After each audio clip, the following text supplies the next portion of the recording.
Tactical 16 radio. Fire in the hole! With Silent J. Oh, hi everybody. That's why it sounded so funky. That was my intro music. That it was from another recording.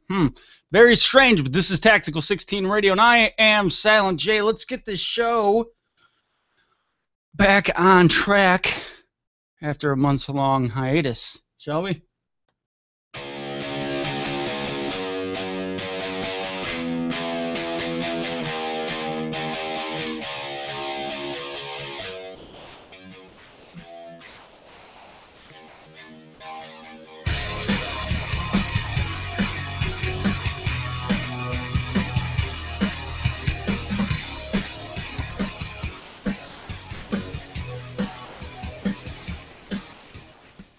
Hi, I am Silent J. This is Tactical 16 Radio, and it feels good to be back here. It's like an old dirty pair of underwear. You just love to just sit down and enjoy them. All right, this is the show. Okay, old dirty pair of underwear. They're comfortable. It's great. It feels good. Okay, that's Tactical 16 Radio. I am Silent J. I've been gone for a month. I'm back. Everything looks a little different around here, doesn't it? Before I had a green screen and I had a banner and studio lights. Now I don't. Now I have happy little trees behind me. I am like the articulate Bob Ross. See that? Happy little trees. Anyway, this is Tactical 16 Radio, and I am Silent J, and you are listening to us on vetsonmedia.com and also on YouTube. Check out vetsonmedia.com for all your veteran radio via internet listening pleasure, okay? What vetsonmedia.com is, it's this awesome website put together by these two awesome guys I call Radio Daddy A and B, all right? And there's a bunch of shows by veterans for everybody. Or if they're not veterans, they're, you know, military spouses, military brats, whatever the case may be. So that's what vetsonmedia.com is. So check out vetsonmedia.com and also check out tactical16.com. Tactical16.com, you say, what is that? I thought this show was just called Tactical 16 for no apparent reason. Well, there's a reason for everything, everybody, okay? This isn't algebra class. This shit matters, all right? What Tactical 16 is, it's a website that was started by Eric Shaw, and it's what it is, it's a publishing company, actually. It's a publishing company that's by a veteran. You know, they take books written by veterans, and they publish them for everybody. And I'm going to become more heavily involved in Tactical16.com and Tactical16, the LLC, the brand, the company, the name, everything, instead of just being this stunningly good-looking, attractive, multi-talented man that you see behind the camera and the microphone. Okay, what I'm going to do is start doing more work since I got rid of my day job and now I'm a college student. You know that? You know I'm a college student now? You didn't know that, did you? That's why I've been gone for a while. I got off of active duty. I was AGR. I was full-time in the reserves. And I said goodbye to that because I was tired of just doing the same old thing. I didn't feel like I was accomplishing much of anything anymore. And so what I decided to do was get out and go to school. Kind of further my education. You know what I mean? Well, get some education. I'm a dummy, so I decided to get some education, whatever you want to call it. I'm getting it, okay? And my very first class in college was algebra, not even real algebra, fake algebra. Okay, listen, I'm gonna speak frank. I'm only speaking about myself. I'm not making fun of everybody, but I'm taking what I feel is retard math because I am retarded when it comes to mathematics. Now, I'm not saying retard as in being mean towards anybody with a learning disability or a mental dysfunction or malfunction. A retard is it's like a stranglehold. It's like a choke on something, like a retarder in the automotive world. Okay, that's not a bad word. So when I say retard, I'm not making fun of anybody other than myself. I have an engine retarder in my brain when it comes to math. So I'm in the slow kid math. I'm in what I like to call, for me, is retard math, because I should have had a better grasp on this stuff. The stuff I'm learning right now, I should have learned in high school. And I have nobody to blame but, well, myself, because I dropped out. And I don't want to walk around in life being a dropout. I want to be something a little different. I don't want to just be the guy that was in the military, who dropped out of school, joined the military, and then rode that for for 20 years. I just that wasn't me. I just didn't want to do that. Okay, so, and I'm having what is going on here? I'm having a hard time with something. The app couldn't open because it isn't communicating properly with Google. Try again. Oh, for the love of Pete. Now is it working? Okay, it's working now, guys. Listen, if you have a question or a comment for the show and you're watching it on YouTube or Google Hangout, the Q&A is now up. That's what I was having a problem with. I have a problem with many things. I think this was a mathematical equation that just went over my head.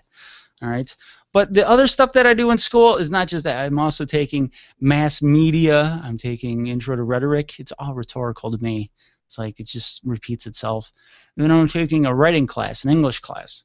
So, and I lucked out because I don't have to take a gen ed or liberal art, whatever gen ed class, because I got a bunch of credits that transferred over from the military. So I'm good. I don't have to take that dumb stuff. I don't have to take the stuff. The only thing that I have to take in my college career that is completely useless to me is the damn algebra. And I think I got our first guest on the line. Anthony, is that you, man? Yeah, that's me. Okay, let me give you a formal, proper introduction. All right. Sounds good. Okay, hi everybody. This is Anthony. I got on the line. There's your introduction. Now, Anthony Farina, he's a veteran. He's an author. He's active duty currently, I think, right now. And with Angels in Sadr City, he's the author of, and he's got a big announcement and a big step in his book is the reason why he's on the show. Not that he needs a reason to be on the show, because Anthony is a friend of the show and he can be on whenever he wants. And we could talk about Tim Hortons donuts for hours and their coffee. So, Anthony, thanks for being back on, man. Why don't you tell us the news that you got in regards to your book? So the book finally, a little while ago, last we were talking, I got picked up by a good publisher, and he was able to do a few miraculous things with the book, and we had a after a number of covers came through, finally got everything in order with the website and marketing and media, and things have just turned out phenomenal with this. It's pressed all the way to the publisher's connections to the IDF, the Israeli Defense Forces. And what's going on with that is they are very interested in using the book as propaganda, because it's a source that shows that the Israeli tactics work in war, and it's not just something the Israelis are putting out saying, hey, we do this and we're going to crush you or crush our enemies. It was actually used in the battle that I speak about in the book, and the Israelis love that. So that became huge news, and that's going even forward still, and that's very promising. And also with with word getting out, we managed to reach at one point about 22,000 fans on Facebook, which was another phenomenal feat. And we're still holding strong with that, the small team I work with. And so, yeah, greater things are coming in the light with that, and I'm just taking on main focus with getting the book out there now. Nice, awesome, man. Well, congratulations, first of all. It's always good seeing a veteran service member do positive things with what he's learned or what she's learned in the military, not just skate through and that's it. It's awesome to hear when veterans take something that they've seen in combat or in their service and kind of share it, and so other people can learn. So big props to you, dude. Thanks, man. I really appreciate that. And I think what was inspiring waiting on the book to come into production is I took a little short siesta to Canada, and with the girl of my dreams right now. We've been together almost a year, and a wonderful girl. Canadians are great people. A lot of Americans have misconceptions, as we spoke of earlier, but I got to actually go into a real life Tim Hortons, and after having my first cup of Tim Hortons coffee with the creamer they have there, I had them put enough creamer in a cup for like a week and brought it back to the house, and I guarded it with my life because it was amazing. I turned off all addictions in my life to just have Tim Hortons coffee, and I loved it. See, that's the key to their coffee right there is the creamer, and I've been saying that for years that it's just liquid crack. Growing up in Buffalo, New York, we have a ton of Tim Hortons. I think we have more Tim Hortons than any other chain restaurant, including like McDonald's or anything like that. So Tim Hortons is big in Western New York, and then there's some spots in Ohio and a couple spots in Pennsylvania. But it's a Canadian brand, and they ventured. They were nice enough to share it with the fine folks of Buffalo. Since we have to deal with such a crappy football team, at least we can leave a Bills game in years past and go get a nice cup of coffee. So I think they have a Tim Hortons pavilion now at Ralph Wilson Stadium. That's awesome. I believe well so. observed. Yeah, that stuff is fantastic. Their donuts aren't bad either. Their donuts are good, but that's yes, I have to make a quick mention of that before we get into the politics of everything. So they have this new Oreo cookie donut, and I've never seen anything like it. So I decided, hey, I'll check one of these out. It's probably going to kill me after I eat it. And I don't know what they put in that donut either, but I went into like this altered state of euphoria.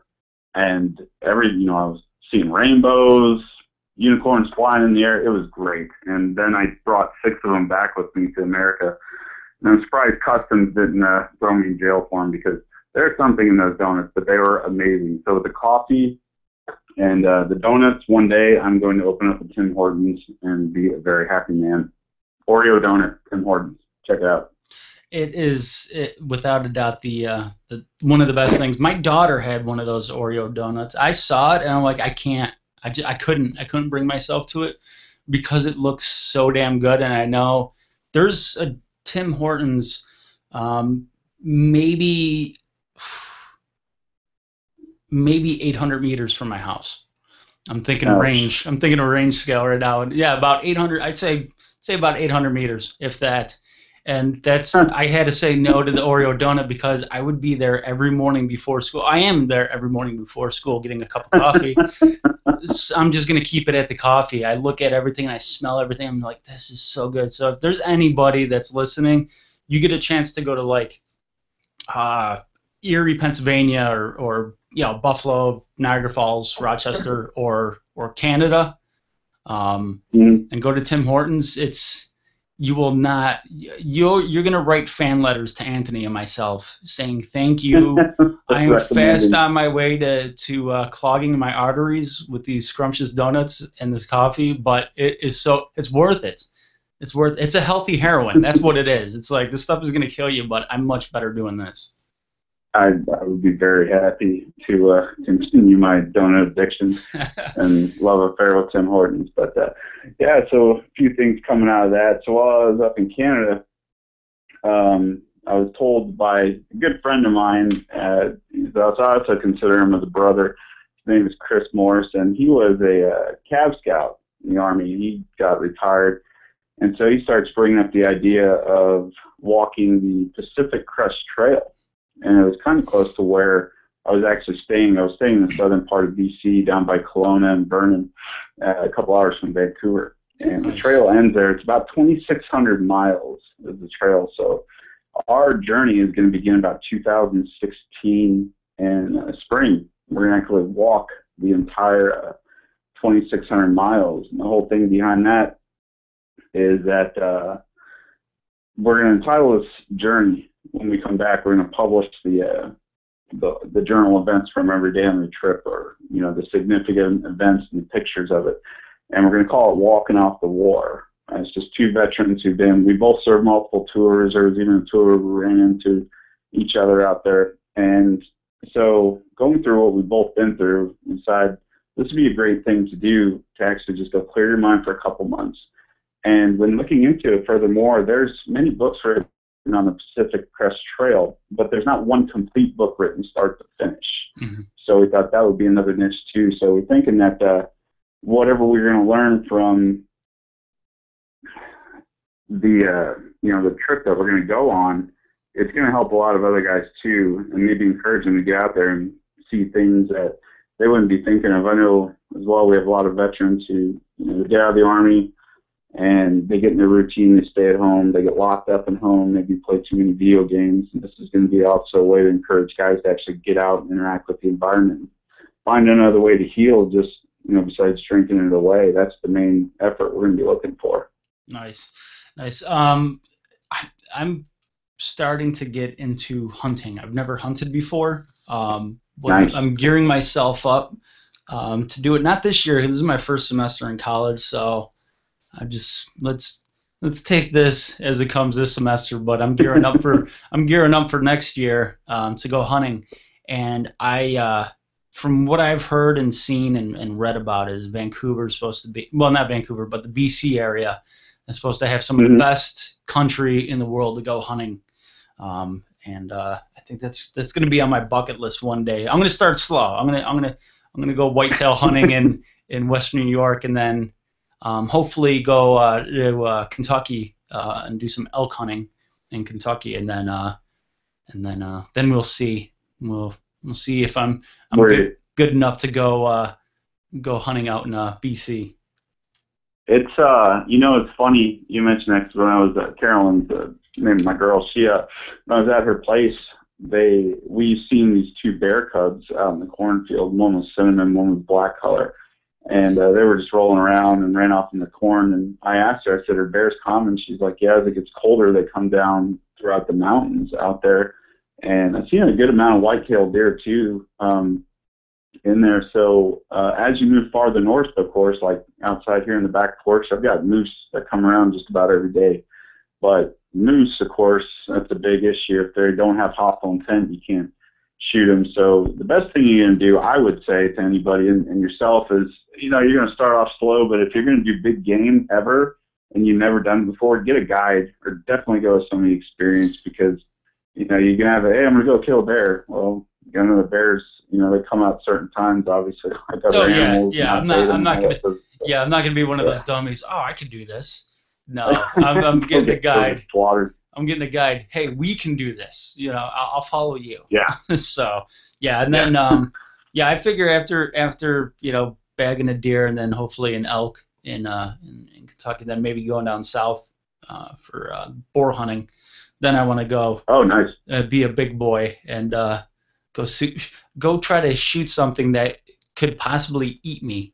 So that's my final goal. Let's make this fair. Okay. Let's if I miss. You're building up to a African safari, huh? Hell no, I don't like flying. I ain't going over there. I hate flying. That's why I didn't join the Air Force. So, and then I also wasn't anticipating a couple wars, so I did plenty of flying in the Army. I'm done. I'll take a train to BC. Hey, that's all fair. Yeah, good country. I would, the last I'll say about BC here is I've always wanted to spend some time there, and after 3 weeks, I absolutely fell in love with it. I'm actually looking at getting dual citizenship because a dude that's not defecting in any way, girl was part of the reason, but Tim Hortons kind of solidified that, Hey man, and if you're a hockey fan, you could watch plenty of American teams play the Canucks. So that's hockey season just started over there too. I was like, oh god. Yeah, that's they're BC. Listen, Southern Ontario and southwestern British Columbia is not defecting. That's fine. We should just take Toronto and Vancouver and pull it into America. You could keep Calgary, Winnipeg. It was Carolyn, when we drive around everywhere, she would see the In BC, they have blue license plates. The numbers are blue and letters are blue. And Alberta, they have red letters and numbers. And so everywhere we go, she'd be like, "It's a damn Albertan." And I'd be, "How'd you know?" And then they'd do something stupid driving. And so it's kind of like an unwritten rule that, yeah, they write off the Albertans up there. They're like rude. And we came in this one parking spot where all these people from British Columbia are lined up, you know, parked as they should. And then there's this one Albertan, and he took like 2.5 parking spots just in the middle of all these people. And we're like, what do you? So I developed my own opinion of Albertans as well. But before I started a war between Canada and the U.S. talking about that. Yeah. Hey, on a positive note, something we can all agree on. Have you ever had, I think it's a beer from BC. It's called Kokanee. Do they still make that? Yeah, Kokanee. Yeah, they actually have a gas station down the road sells it up here. That's some good stuff. What was it? The tagline was like, they used to sell it in Western New York for a while. I don't know if they still do. It was like great beer with a strange name or something like that. That stuff was. Yeah, they just give it a Blue Mountain background, kind of like Coors now. Yep. Put Kokanee on there. But some people are like, this is cocaine. Like Kokanee. Yeah, no, that's some good stuff. I could feel comfortable going there and feel like I know a little bit. I could have a beer and a coffee and fit in with everybody. So. Good idea. But switching gears a little bit, are you still stationed up in Alaska, or was that? Yeah, done with. Still here at Fort Wainwright. I got about a month. The rest of the retirement paperwork's going through, and by that, you know, for anyone who's served, it means the VA has their hands on it, and I'm waiting for them to sign off on the percentages. So once that happens, I'll get out of here. And I actually inquired the other day. I said, "So, what is the process? You know, once the VA gets a hold of this?" And the administrator kind of laughed and was like, "Well, we kind of wait." And I was like, "Well, can I go check on the status? Can I call somebody?" She's like, "No, you just kind of got to wait." So I'm in that pattern right now where I'm waiting, and I'm still going to, keep this place up here in Alaska. I thought that would be a couple things. I thought, it'd be good for family if they ever want to come up here. But also I was thinking about, if there's veterans that ever come up this way and they're hunting or something like that and they need a cabin to stay, this would be kind of a cool place to open up doors to people too. So I'm just going to hang on to the area for a while.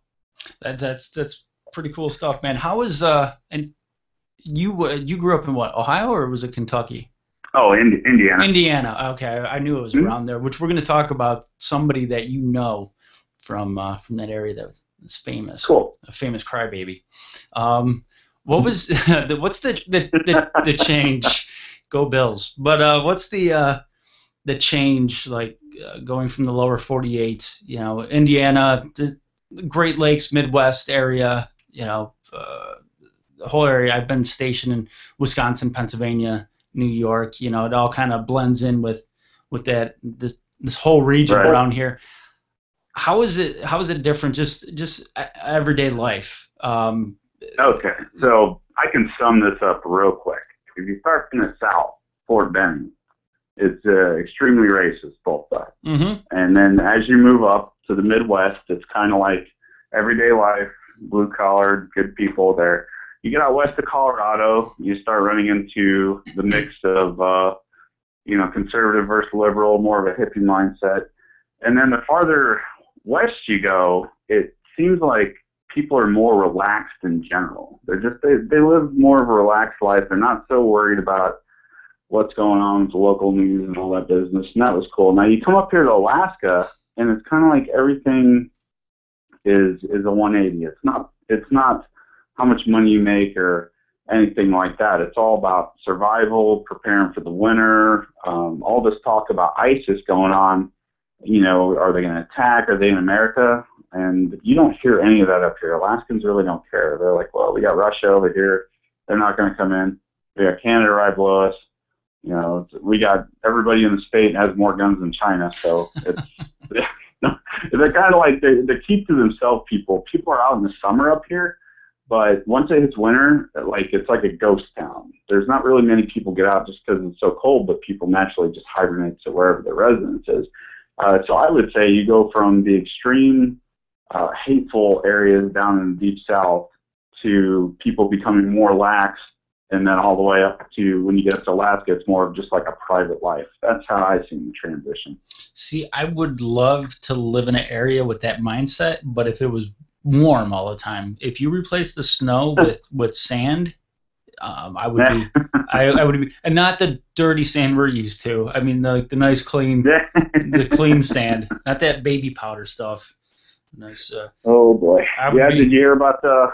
Speaking of that, they the new studies that were released by DoD about what was in the metals over in Iraq. Yeah, I saw something about that, and yeah, I'm aggravated. In 2003, I was in the initial push, and then we went up to Balad when there wasn't too many people there, maybe 100 or two, and it just got bigger. And then that monumental burn pit that was in Balad. I got a letter about 5 years ago saying that you've been exposed to this, and this, and I couldn't pronounce anything.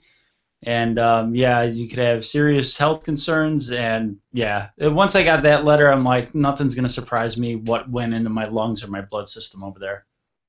It's happening. Actually, I had a friend in my last unit. He died of a heart attack. Young guy too, early 30s. When they did the investigation, they found out that whatever it was, they misdiagnosed him for something. But it basically, whatever it was that was growing inside of him was growing in his lungs, and it was from his cancerous growth in his lungs, and he didn't know it. He just started having breathing problems, had a heart attack, and died. And it was a big misdiagnosis. So yeah, they were finding titanium and all kinds of different things. So what I inquired about recently, I just got this word back the other day from the lawyers out here for the VA, is they said the VA is recognizing, and this is for all veterans who were over in Iraq or Afghanistan. This is your latest news, latest and greatest.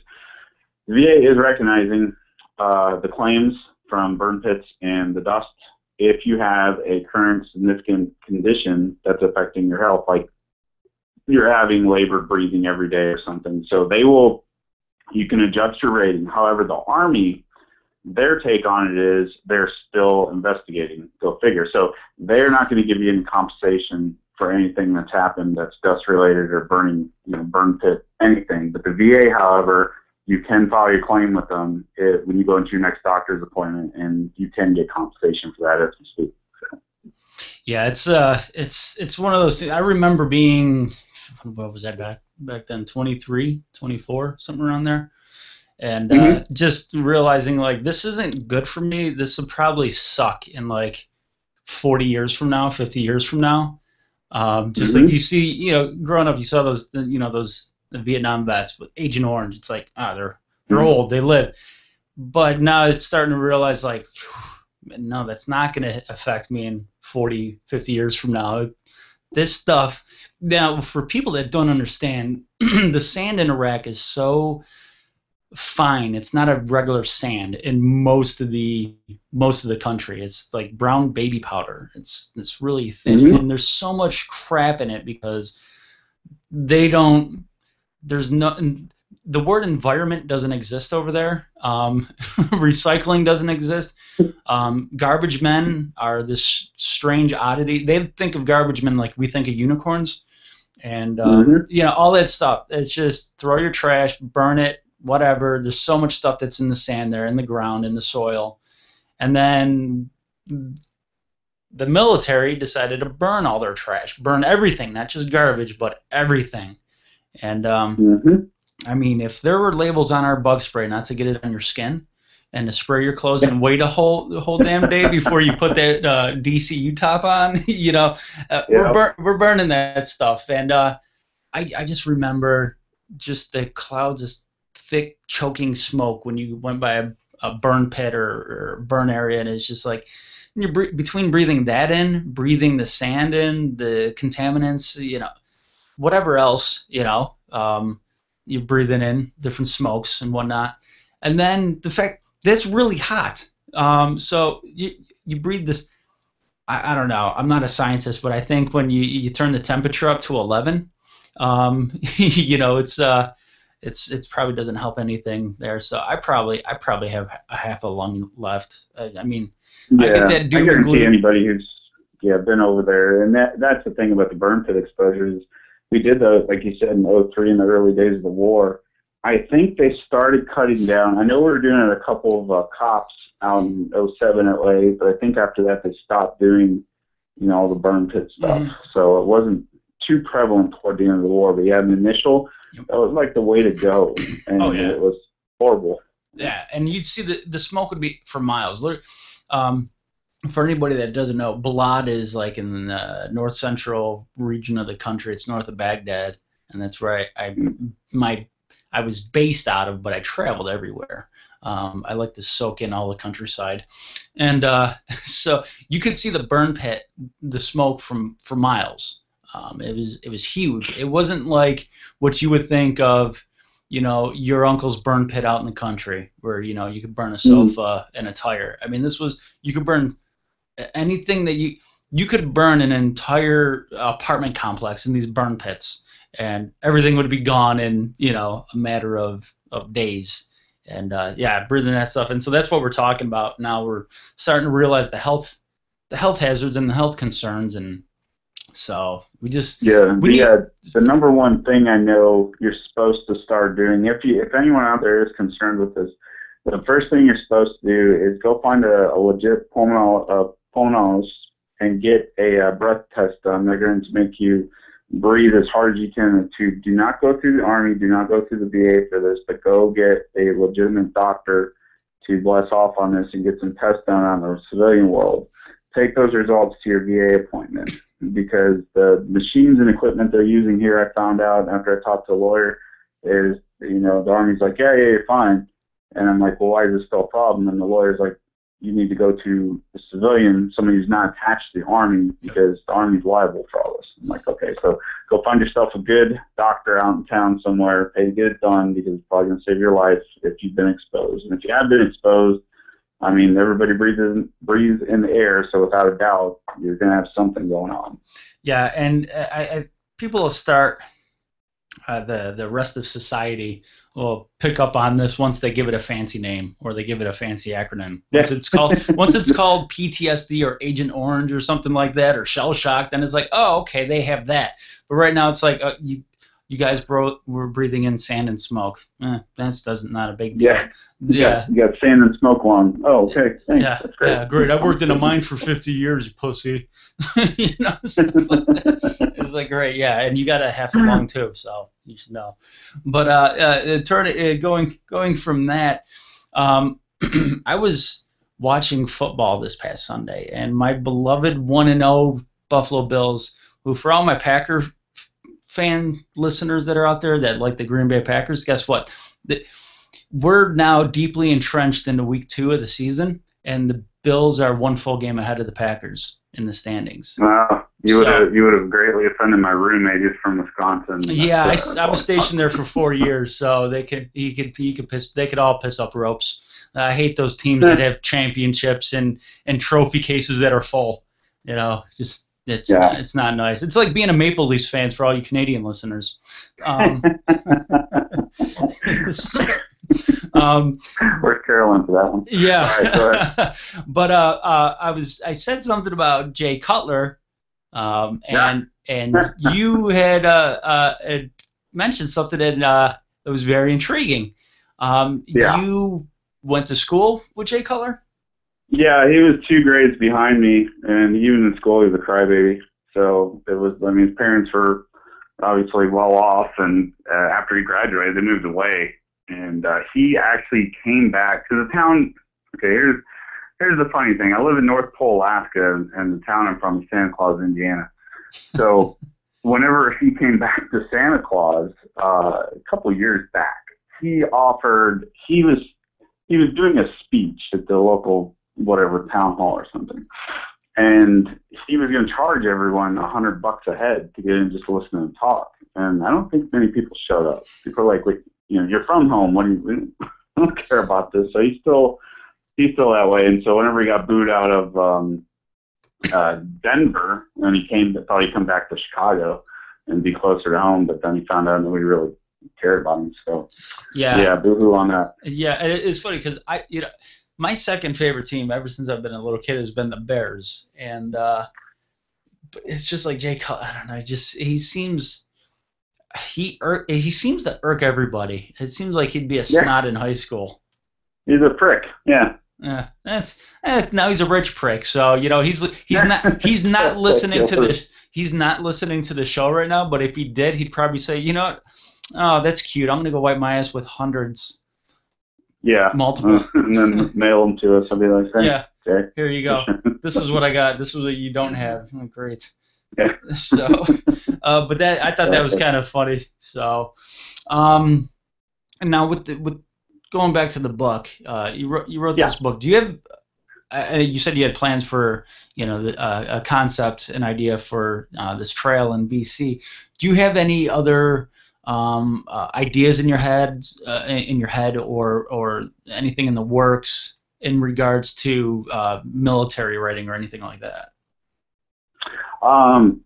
No, not so far. I mean, it's just this one, Angels in Sadr City, that came out. The only thing I'm working with, actually, is such a big project, is you have another advocate named Boone Cutler, and a friend of mine named Conrad Kajos. He wrote a book called Striker. So what happens is Boone Cutler was in with a special operations team in 2005 in Baghdad, investigating the Shiite cleric Muqtada al-Sadr. Oh, okay. He's trying to form a case about, for the army to say, hey, we have to eliminate this guy now before he becomes a threat. Well, what happened is, when we went in 2008, big battle ensued because the army failed to eliminate Muqtada. Now, toward the end of the battle, we needed to finish them off and never completed the job, and they are now what you currently call ISIS. So they grew back in numbers again.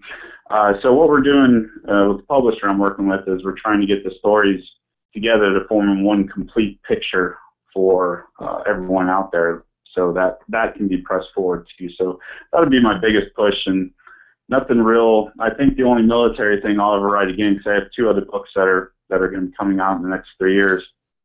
The only other thing is I would probably do kind of like, I wouldn't say it's a self-help book, but it's going to be things I learned through the military and how I was able to change my view of life, and where it's helped in relationships, finances, just general keeping an open mind to all people type of thing. And that's what the military has done good. So no more writing on battles, because the one thing, if you ever want to write about a battle, you have to have all your I's dotted, T's crossed, and you have to have every reference and date and piece of paperwork to back it up.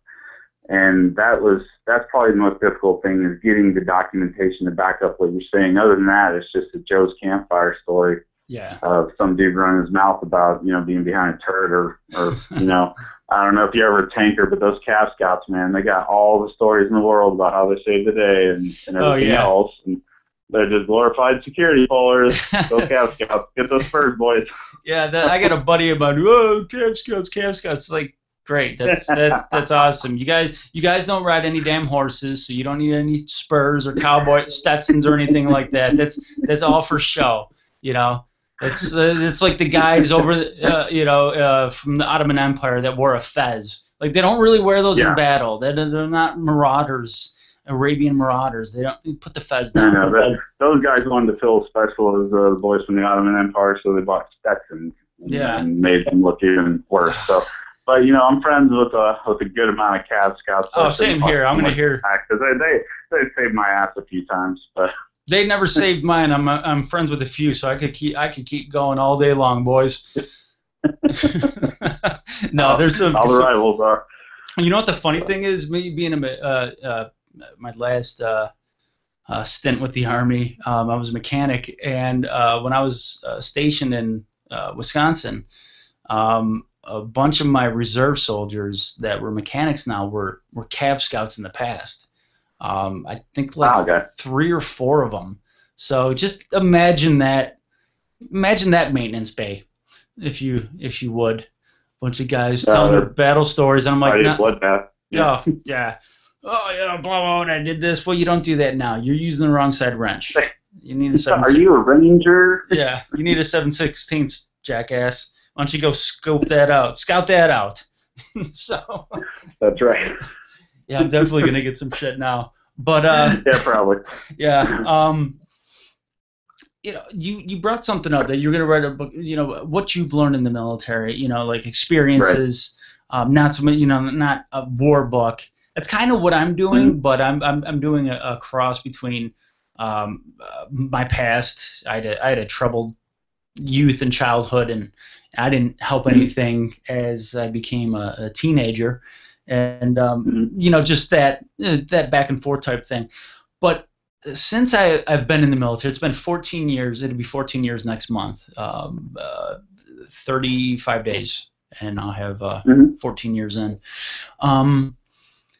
I've noticed myself internally flip-flopping, not Carrie style, not that kind of flip-flopper, but flip-flopping emotionally and how my outlook on the world is, how my outlook on life, politics, social issues, international crises, just within myself. Have you ever had that where it's just like the military, and I'm not saying it might just be me, how you change, so to speak, just from your experiences, and what was near and dear and a cause to me when I was 19, complete opposite when I'm 25, complete opposite now again when I'm 35. Have you ever had an experience like that or felt like that?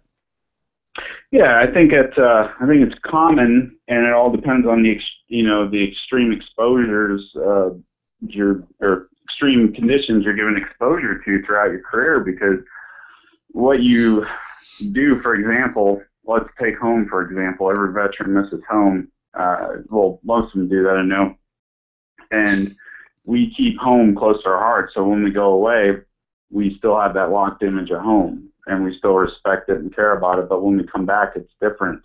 And then we see, well, home probably hasn't changed in my view, in my mind, but in reality it changes. So then you start to think about the other things in life. What is really worth caring for and holding on to? What do you fight for? And then that becomes important. It doesn't become, how many friends you got on Facebook or video games you play or whatever. The things that are important are those things in life you can't get back. Like I think the one big turnover that you might be referring to is when you lose somebody in combat. Mm-hmm. Your eyes are open at that point. I've experienced death on both sides of the house, and it's like, you can lose a family member or a friend to something, and yes, tragic loss no matter what. In combat, there's kind of a different thing with that, because you take in the factor of, could I have done something to prevent this? Yeah, it stays with you. And all the, so yeah, you begin to interpret and see the world in a more survivalistic mode and realize that time is now something you can't get back, where you can get money back, you can get food, you can get all these things in life, but time is the one thing you see is short. And so your view changes when you're around more normal people from back home, if you will, and you see how they just take things for granted. And yeah, your worldview, I would say, isn't distorted. It used to be distorted, and now it's clear. You see the world as it is through the military. That's what I would say. A great point you brought up with home. When I came back in 04 after my deployment, I did not feel like I belonged here. It was just I didn't have a connection with my best friends anymore, my family, loved ones. It just, for me, it was like I needed to go on a journey, so to speak, and kind of find what I am now. I'm like, not who I am, but what I was then. I'm like, I don't know who I am anymore, And for anybody that's gone through a deployment, or very challenging experience, death-defying moments, it changes you. It humbles you. It certainly drives you crazy, so to speak. Sure. And I'm like, I need to find myself. And I went and for the last 10 years, 2014. Last 10 years now, I left. I went active AGR and just went on another deployment. Dealt with that one a whole lot better when I came back, because it's just like, okay, I've been here now. All right, that was a different challenge because there were external home things that were challenging at that point. And now it's, I was a dad then and all that stuff. That was different. But yeah, it was. I had to leave. I did not fit. For me, I didn't feel comfortable being back at home. It was like somebody else's skin to being in. Right. And I just got off active. It's been a few weeks. I'm still on terminal leave right now. Nice. And it feels great. And now I'm home and I just drive around. I feel, I needed a 10-year sabbatical. I've been back a couple times to visit, but I had loved ones pass away when I was gone that I couldn't make it back for, and then this and that and the other, and families grown up and changed, and everybody's different now, and it's like now I feel I haven't felt more comfortable now being at home than I have in years, and it's just like I just needed to get away and find out who I am, who I am now because of war, and now I enjoy stuff. It's like I actually enjoy. I just drive down the streets and I'm like, yeah, I remember this. Would have not like reminiscing. That's not like a big memory trip for me. But it's just like I'm actually I'm comfortable. I'm comfortable with being home now. It took me over 10 years, but now now I feel good.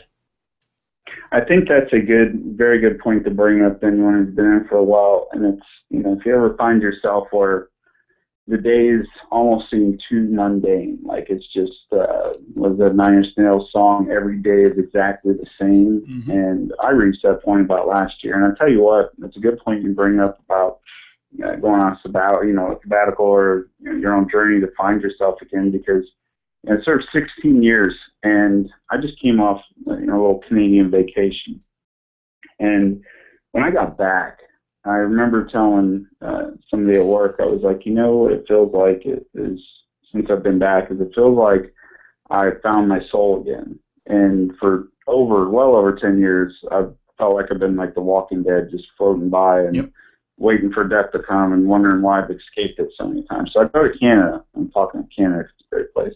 And, I'm talking with Carolyn one night, and I'm telling her the same thing. I was like, I just don't feel welcome at home. I feel like it's closed off. It's different because obviously it's going to change, but it's not what I remember leaving. The last time I went home, it seemed like people just really didn't care if I was there, and it's not a woe is me. It's just that's what happens when you're in a community. You go on with yourself in your life and you develop your own routine and all that other stuff.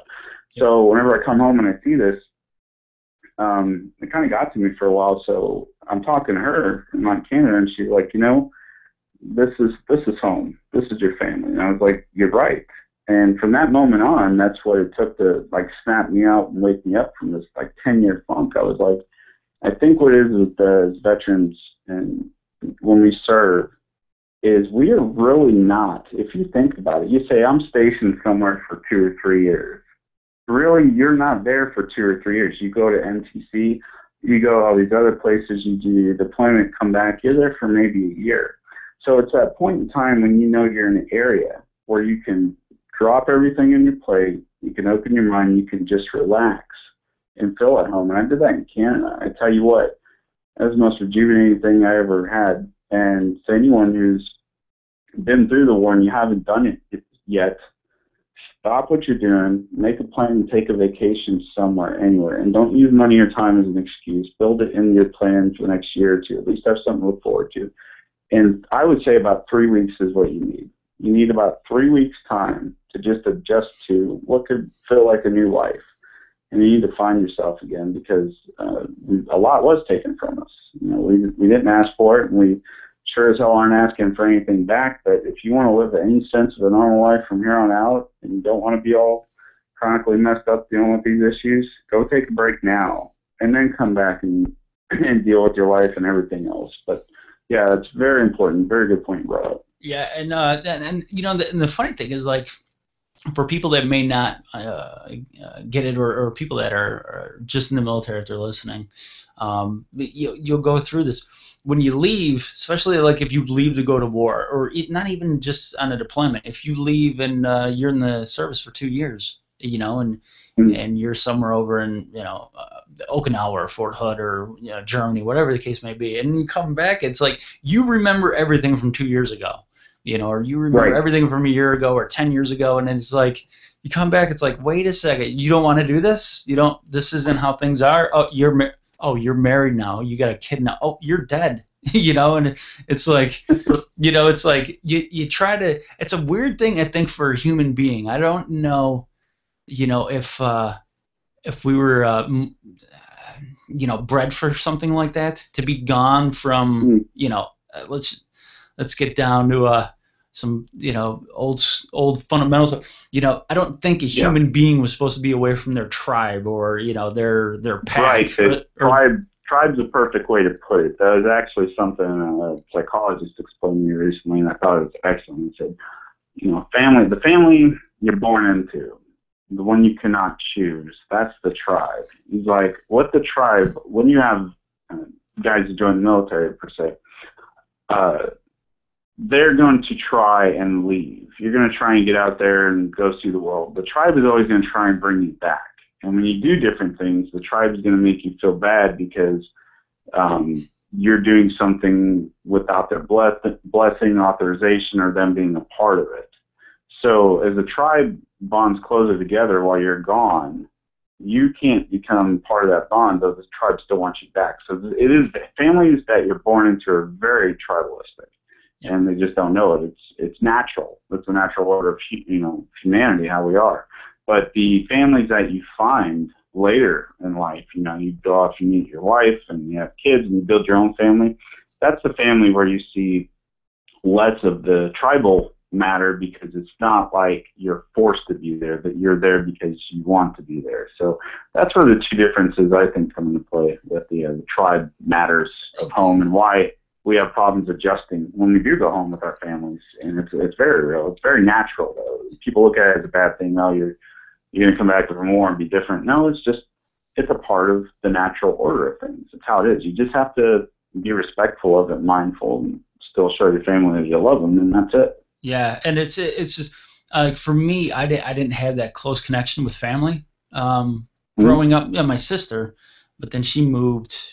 Before I joined the army, she moved down to Florida, so we've not really been physically able to see each other a lot, but always been in contact on the phone, stuff like that, letters, email, shit like that. But so it was like my closest things that I had to me, loved ones wise, were friends, and family always stick with you. Well, friends will stick with you too if they're like family, but more so with friends, like they're not bound to stay close because grandma and grandpa are there, mom and dad are there.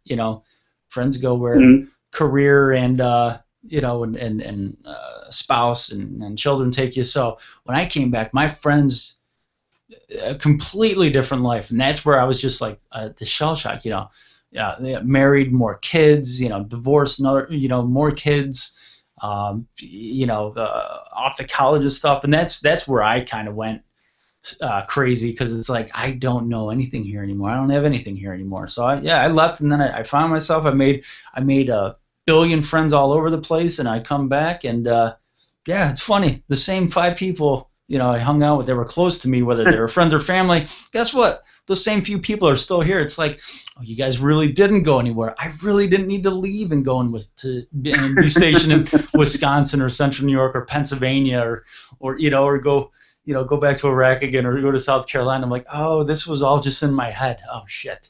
So there you go. Yeah.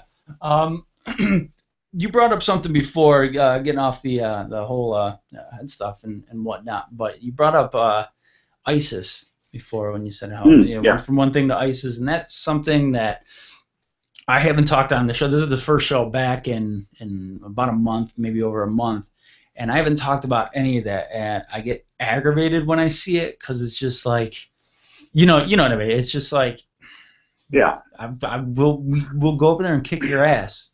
But it's like, mom and dad aren't letting us go there and kick your ass. They're causing so much fear in society, and that's the biggest threat. Is, people are like, oh, he's missing jetliners. The thing the American populace has to realize is, one, they're a bunch of pussies, straight up. Sorry, forget my language, they are.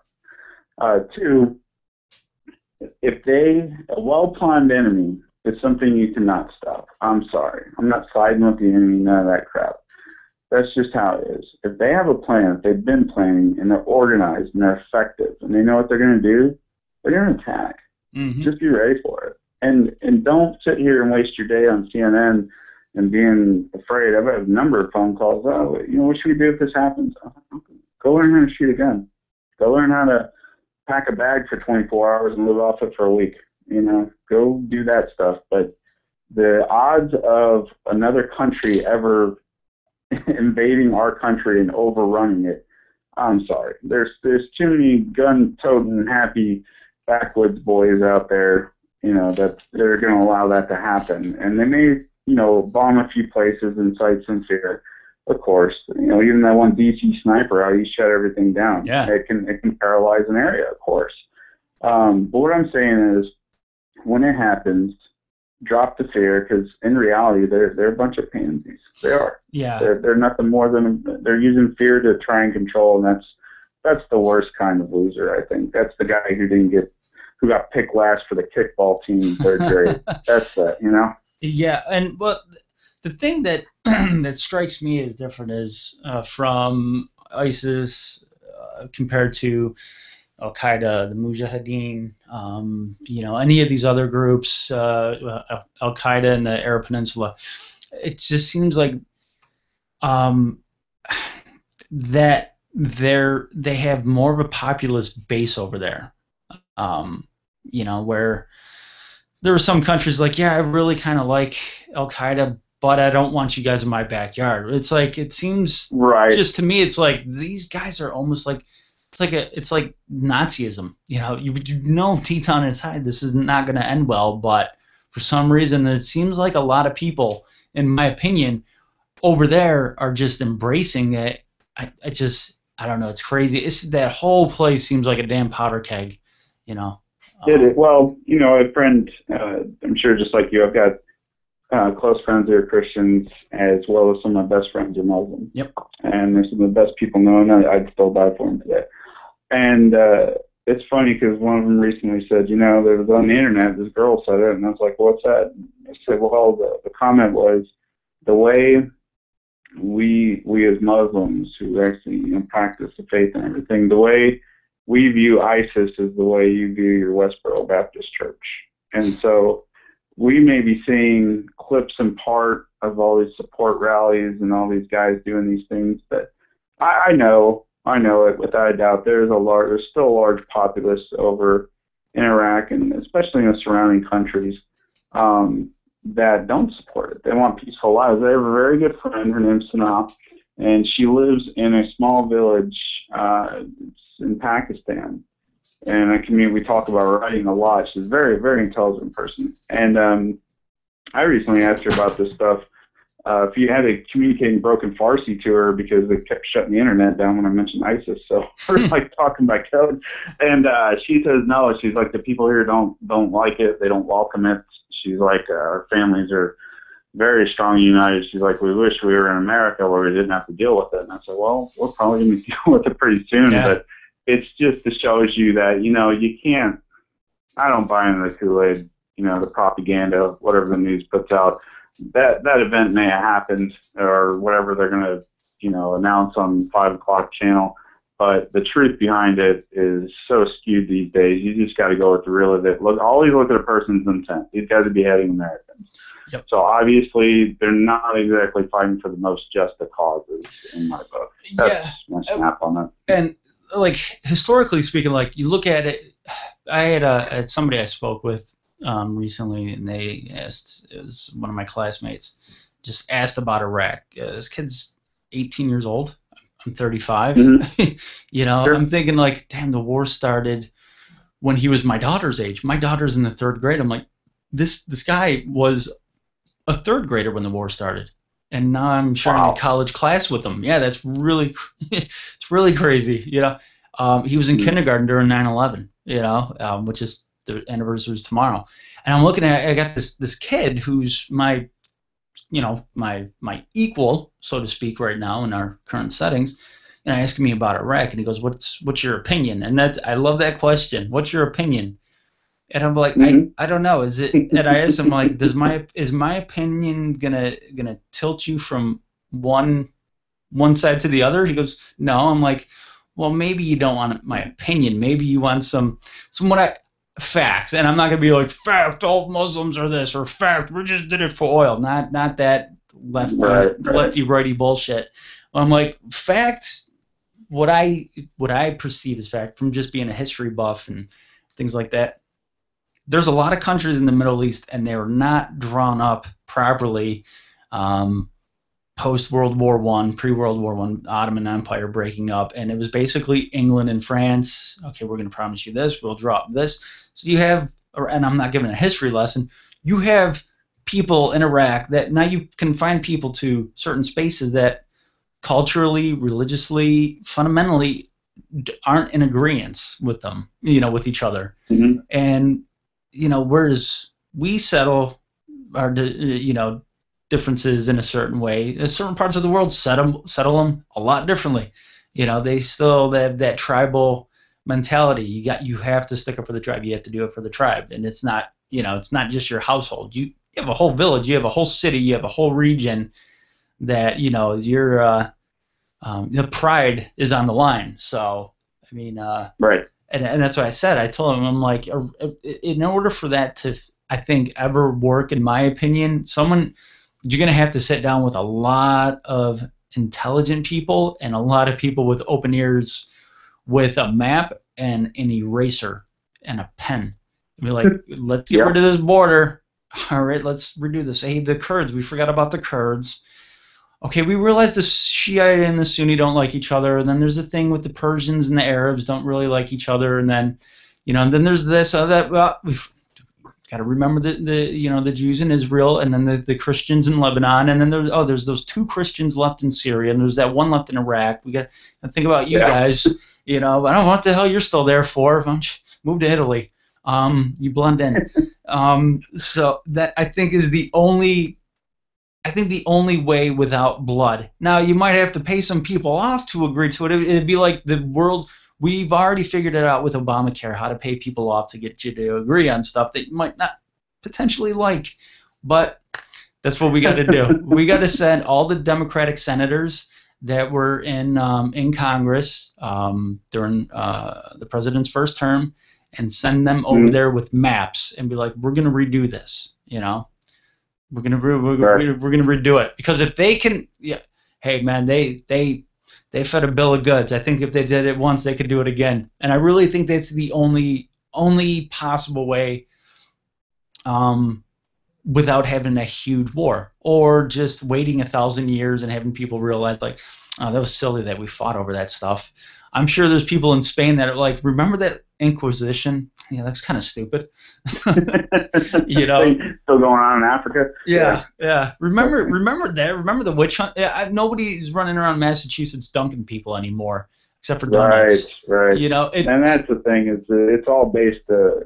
Everything we're fighting right now, like when our fathers came down and said, "Hey, we're gonna have a revolution because we want to be free of tyranny." That was an action and a call to arms, because we had to create something. We're not fighting an action now. We're fighting an idea. And ideas, just watch the movie Inception. Go ahead and check that out. And that's how you fight. That's fighting an idea. You plant it in somebody's head, and it's going to grow, and it's going to take on its own life. Under a cause in the Revolutionary War, we all had the same cause. We wanted to free America. America. And then, we tried to take up that little part of Canada, and George W. They go back and say, okay, that wasn't a good idea. Keep Quebec. We don't want it anyway. And, and then that sprung from that. But we're fighting an idea. And listen, if you realize what kind of strip clubs they have in Montreal, you would go back in time and be like, hey, George, keep fighting. Good one. But it takes time. It takes, like you said, a cause. It takes a group effort, a total group effort, and realize we're either going to fix this or we're all going to die for it, and that's it. the colonists never said like a year and a half in like this. Oh, this might have been a bad idea. Maybe we could just say, all right, we'll pay taxes on the tea. Let's just call it good. That Yeah. there comes a point where there's the point of no return. I don't know. It just seems like I don't know. Unless the United Nations does something with a map, it's going to take, I think, a lot of time. Not in our lifetime. I don't think in our children's lifetime either. This would be something that they read in the history books 400 years from now, where it's like, around the year 2211, they kind of got their shit together. Is that after they throw out Common Core? Yeah. Oh no, that's what's gonna solve it. We're gonna say, hey, listen, you guys can keep fighting if you figure out this second grade math problem in 10 seconds. Exactly. Give the jihadists Common Core and be like, okay, you get this, you can take America. Yeah. See, look. But hey, I got to get running here, Joe. I got my dog out there being crazy. I think another moose is about to come in the yard. Hey, take care of that. And good having you on. Thanks. Good luck with the book. And you got a quick site that people could go to in your Facebook page to plug for the book? Yeah, go to gold5publishing.bigcartel.com, and that's gold, the number 5, publishing.bigcartel.com. Head over there, buy the book, and I'll get it signed for you, send it out. Oh, sounds good, man. All right, take care, and thanks for being on, man. All right, take care of yourself, Jeff. All right. Bye. I almost just hit the wrong button. I almost hit the button to end the show and not the button to end the call. Why do you have two little red phone receivers right next to each other that are identical? Google and Skype, fix your stuff. All right, that sounds better right there. I am going to take a break in a second here, but I'm gonna find something here that I can play for you guys so you can listen and watch. While I go get some water. But go check out Anthony's book, the Gold 5 Publishings, and check it out on Facebook. Google it. It's at Amazon. It's on Amazon. You can find it that way as well. And I think I wish him the best. He's a good guest, a great guest. He's been on. That's the third time I've interviewed him now. I interviewed him on when I was on an FM show a few years ago, and then he was on maybe 5-6 months ago, and then I just had him on again. So it's cool having people on that are like-minded and good conversationalists. I hate those guests that just come on and you ask a question and they just give you a quick answer. And then they just wait for the next one. It's like spoon feed me, spoon feed me, spoon feed me. It's just like, really, no, that's not really. For this to be entertaining, we're gonna have to do a little bit more than that. Okay, we can't just go ahead and do that. What the hell is going on here? Colorado woman tries to join Islamist militants. That's awesome. Let's do a screen share. Let me figure out how I do that. Hold on. I think I got it. Okay, here we go. I'll play this, guys, and then I'm gonna go get something here to drink. Let's after this. Oh, come on now. There we go. After that commercial break of I don't know what it is, some stupid ad. I hate that when you play a video and you got advertisements that you can't skip through. It's like, okay, I could see it's for this truck, it's for this box of cereal, it's for this or that. All right, great. I don't need to watch your crappy production for the next 30 seconds. Okay, this is a bummer now. But yeah, now I'm gonna play this clip for you guys, and I'm gonna play this because tomorrow's the anniversary of September 11th, the 9/11 attacks. As you know, it's been 13 years, or it would be 13 years tomorrow, and you would think you could say what you want about war. You can say about what you want about President Obama or President Bush and their handlings of war and their handlings of terrorism. You know what? The people that liked what Bush did dislike what Obama does. And people that like what Obama does disliked what Bush did. So it goes both ways. You know, but one thing I think everybody should be able to agree on is if you're a terrorist, give the United States the opportunity to eliminate you, and I believe 99% of the time, elimination will be the outcome of you. There's only a couple, you know, that have been running around for a long time. So this should be a warning for everybody that is possibly thinking about ditching their unemployment checks for ISIS checks and going and working with ISIS.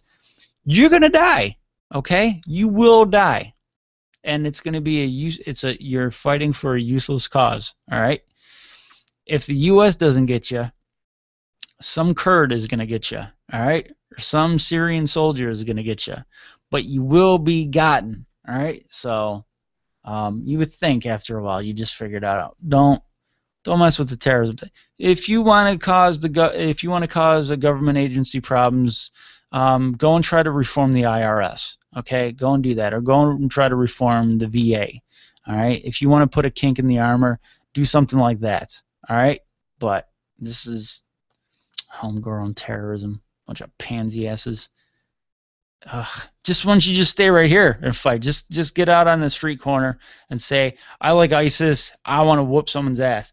I guarantee you'll get your knock blocked off of you. All right? You're going to get your ass beat. You could do that. So I implore all of you out there that are thinking about becoming enemies of the state and becoming terrorists, just stay here. Just put an ISIS jacket on, go outside and say, I don't like you. I declare war on you. You'll get a fight. You're not going to win. All right? So don't be a wuss and go around the world. Stay right here. And you go out tomorrow and say, I want to join ISIS. Pretty sure somebody's going to hit you hard enough to where you will not need to buy a plane ticket to reach the Middle East. Somebody might hit you hard enough where you just fly there on your own. So that's what I have to say about that. So I'm going to play this clip here and then go take a break for a minute here. Where is it? Called ISIS plans to change her plea to guilty. Investigator Rick Sadr let me restart this here. All right. Colorado woman accused of trying to help the terrorist organization called ISIS plans to change her plea to guilty. Investigator Rick Sadr has a new development for us tonight, and Rick when she was arrested. Karen, she is an Arvada woman who met a man online, converted to Islam, and agreed to travel overseas, allegedly to help the organization now occupying large parts of Syria and northern Iraq.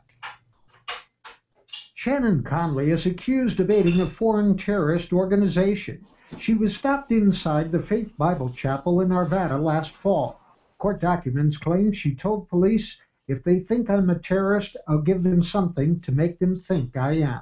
Kind of surprising in a way, because I don't think you ever think that someone is really gone that far. She is charged with conspiracy to provide material support to a designated foreign terrorist organization, specifically to ISIS, also known as ISIL, which is now threatening the Kurdish area of northern Iraq. Connolly's Facebook page shows her very different looking from when she began wearing Muslim garb around her Arvada neighborhood. The FBI says this came after she met a Tunisian man online who said he was overseas fighting on behalf of ISIS. Connolly was arrested at DIA with a ticket to fly to Turkey. Jihadi literature was reportedly found in her luggage. The FBI and Joint Terrorism Task Force maintained she was going to the Middle East not just to get married, but also possibly to fight. Karen? All right, Rick, thank you. Wow. Really? Okay. Probably the most common thing people tell me is that I'm crazy. No. I guess for me. How am I get this off the damn screen? Really? What the holy hell is this? Hi, everybody. What is going on here? What is this? What is going on here? Why can't I get back to my screen? Hi. I'm glad I wasn't picking my nose. So yeah, everybody, I'm back. If you're not watching the YouTube feed, I can do a screen share, and you guys can watch what I'm watching or hear what I'm listening to, and all that fun stuff. Well, I didn't know how to get out of it, so now I'm back. And listen, before I go on, I do want to say I had to go take a bite of dinner because I was hungry.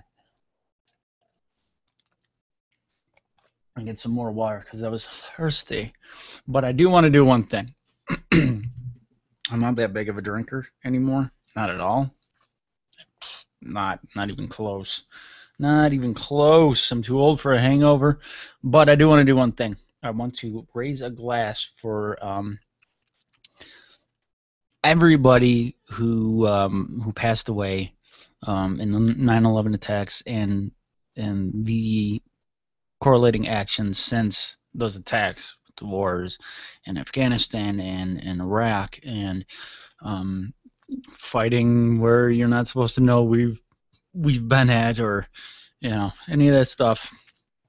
So it's been a long 13 years. Listen, it's been a long 13 years for everybody. Okay, it's been heartbreaking. It's been a triumph in a way. It's been daunting. I'm trying to think of big words.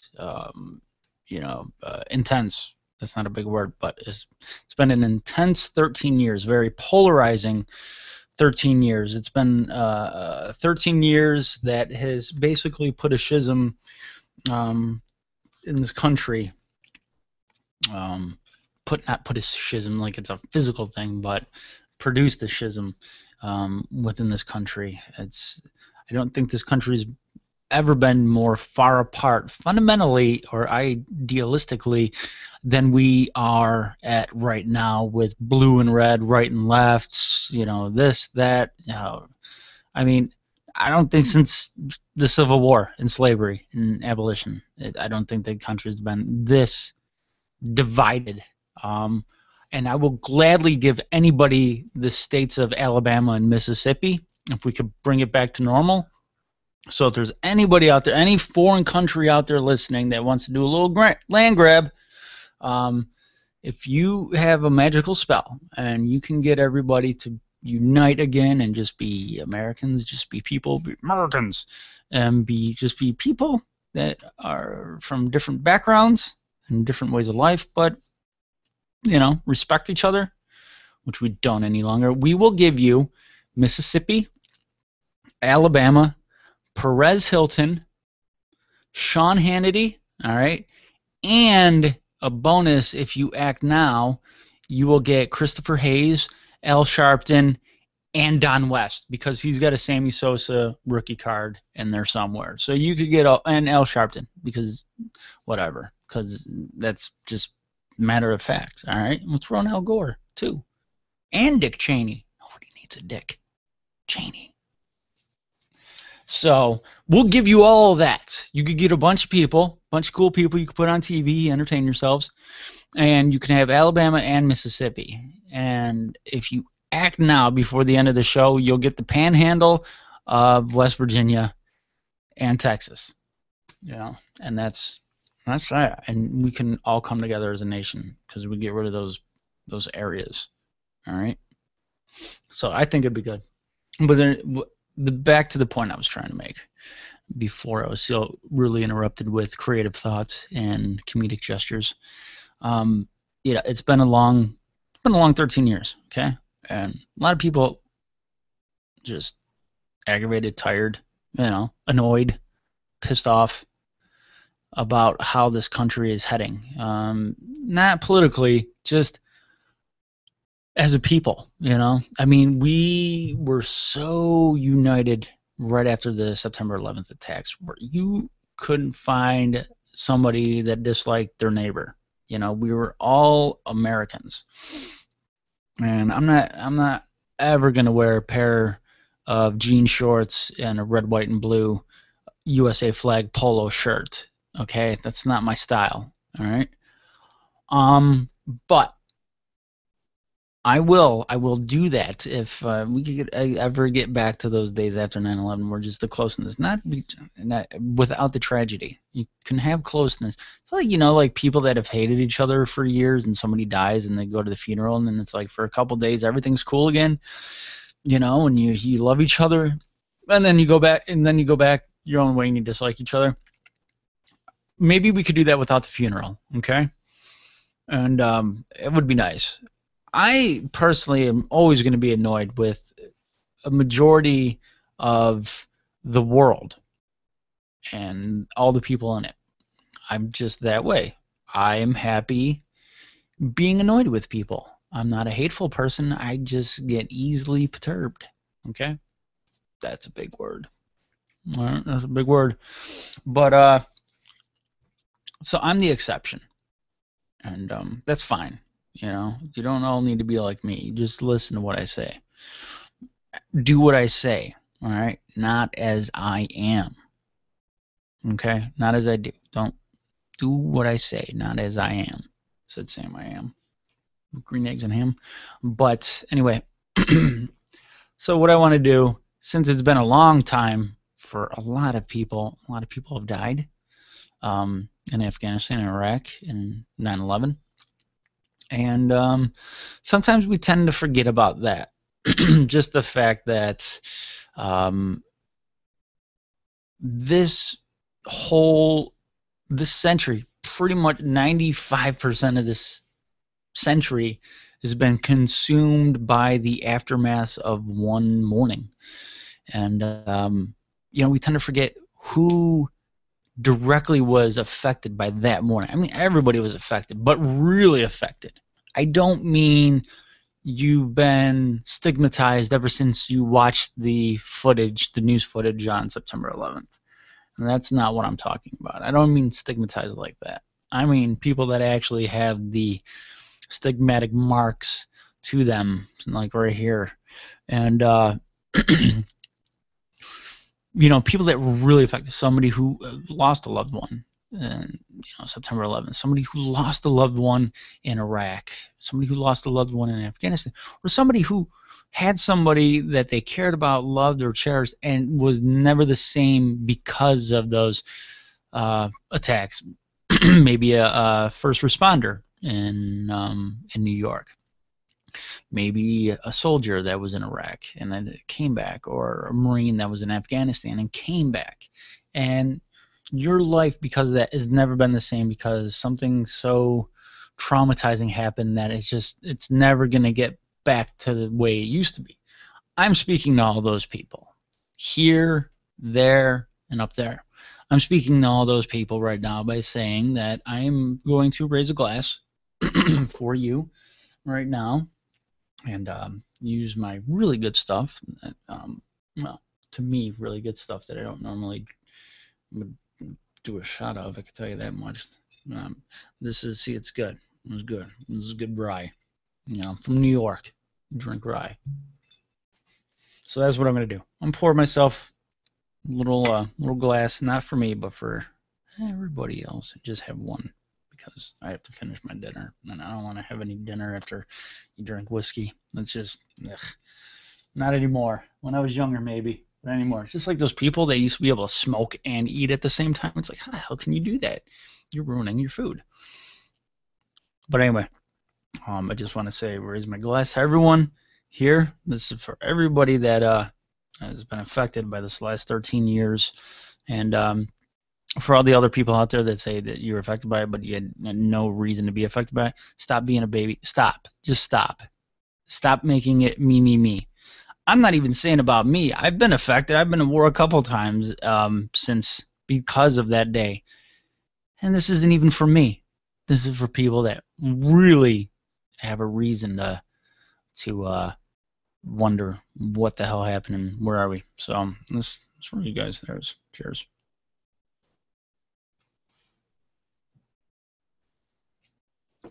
I swish it because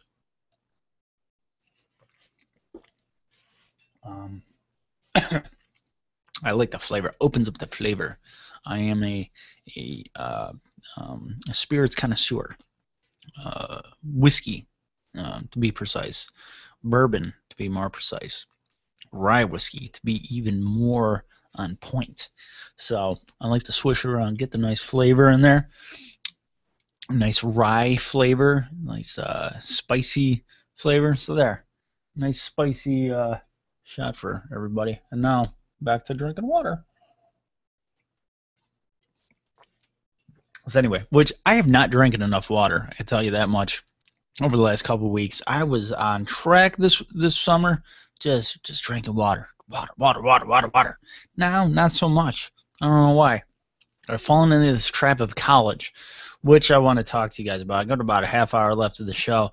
And what I want to talk about now, right now, is just how freaking annoyed I am. How do you go from 9/11 to college? That's crazy. But I just want to let you know how annoyed I am with school. I love three of my classes. I love, absolutely enjoy it. I'm learning stuff. I don't know exactly what I'm learning, but I'm learning maybe stuff about me. I'm learning stuff about me. Okay, I'm learning some new things. I haven't really learned anything that's going to help me in life, but I'm learning. But then even math, it's like, whatever. Stupid algebra. Retard math. I'm even kind of on board with that. It's like, okay, this would be nice to be able to do, and then go on to another algebra class, or whatever the hell that class is called, and then be done with it. Until I applied, there's a private school I'm going to be applying to in a couple of years. So maybe they'll have like 10 maths, and I'm like, dude, I'm tapping. Where is the state university? Let me go there. Let me go to Party Town, USA. Because everybody knows a state university is a party town. All right, community college is just like fifth year high school that lasts for 2 years. Private school is like the real deal, and any state university is it's party time. That's it. You know, nobody at a private university or a community college has the right to run around or the need to run around in a toga, a dirty bedsheet toga. State universities, you have all those rights and opportunities, unless you're a non-traditional student. Because if you're a non-traditional student, then you're just going to look like an idiot. Nobody wants to see a 40-year-old single mom at a toga party shotgunning and funneling beer. So you got responsibilities. You know, you're paying for a babysitter for that. Stop it. Stop. Act your age. All right, act your age. That's what you got to do. So anybody in a state university that's of age appropriate for college parties, you guys could have fun. See, I can't have fun. I'm like super senior high school right now, so I'm at a community college. It's a nice school. I'm not knocking it at all. I mean, it took my dumb ass. But the one thing I've noticed is, since I'm not at a prestigious college, I'm not at a prestigious university. I got a big ass phone. It's nice. I'm at a community school, community college, whatever. Out of my 4 classes that I'm taking this semester, there's one girl, one lady, one woman in one of my classes that seems to be my age, if not a couple years older. Then I have another class which is the same thing. There's, I would say, 1, maybe 2 that are my age, if not older. I would say they might be in the 35 to 40 category. I'm 35, so I'd say 35 to 40 category for the 2 girls in my math class, the 1 chick in my other class, and then that's it. My mass media class, it seems like they're all younger. There's one guy, he seems older, but he seems like in his mid to late 20s. Then I'm in an English class, and I tested into a decent one. I'm not taking 8th grade English, all right? I'm taking 13th grade English. All right, guys?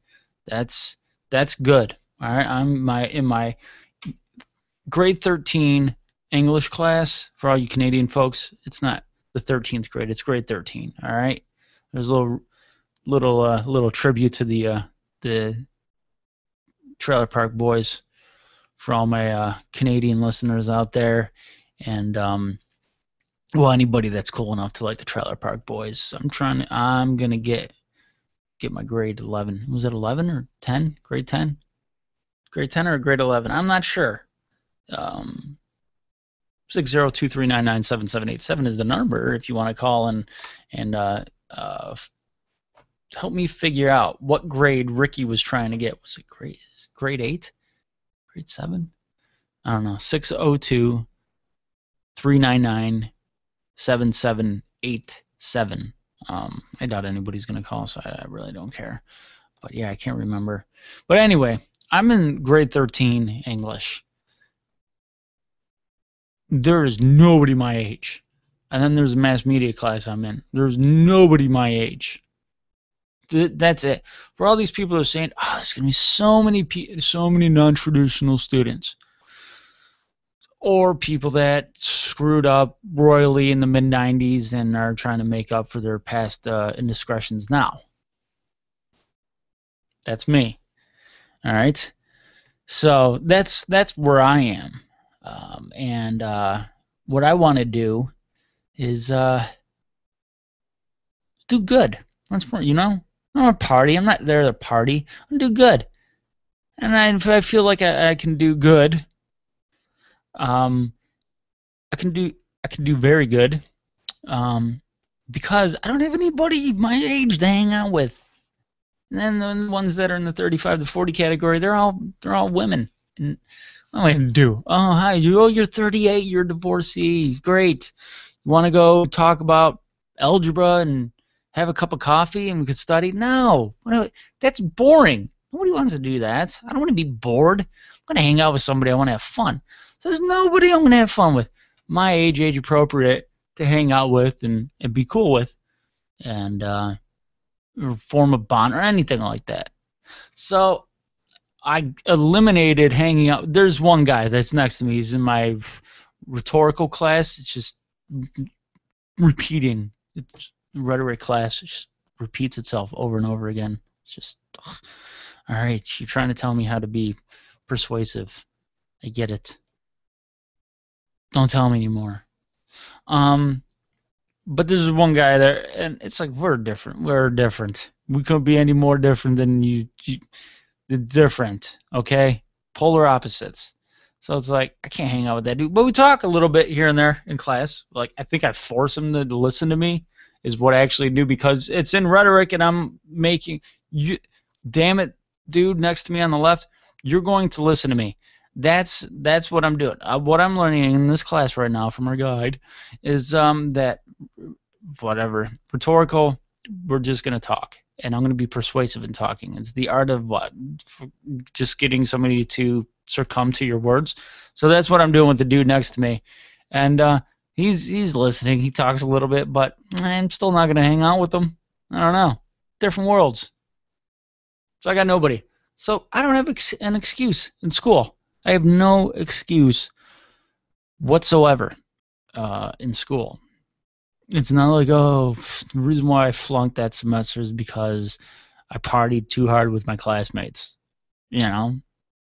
None of that. These guys are going to want to play beer pong with Keystone Light, and I'm going to want to sit down and have a Manhattan. There's none of that. They don't know what a Manhattan is, and I don't know what the consumption of cheap beer is anymore. Just don't do that. All right, so we're different worlds. This is not gonna this utopia that I was dreaming about is so far out of reach. It's I gave up. I just turned around. I'm looking for something else now. Okay, Plan B. What's Plan B? I'm gonna go a whole semester not really talk to anybody. Okay, I will admit there is a creepy girl in my math class, my class, in which I said I gave it the R word class. All right, she creeps me out because she stares at me, she looks at me. It's not like she's into me or anything like that. I mean, I wouldn't blame her, but no, I'm old enough to be the girl's dad for one, for two. I'm not on the market. And for $3, just, you know, when you like lemonade, why the hell would you ever drink limeade? You know, it's like, I'm used to something. I ain't drinking that limeade stuff. So, look, she's weird. She weirds me. She creeps me out. She really creeps me out.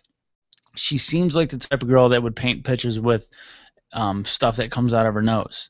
This just seems to me that's the kind of girl she is. Fair enough, that's fine. You know, I mean, I'm sure we've all done that.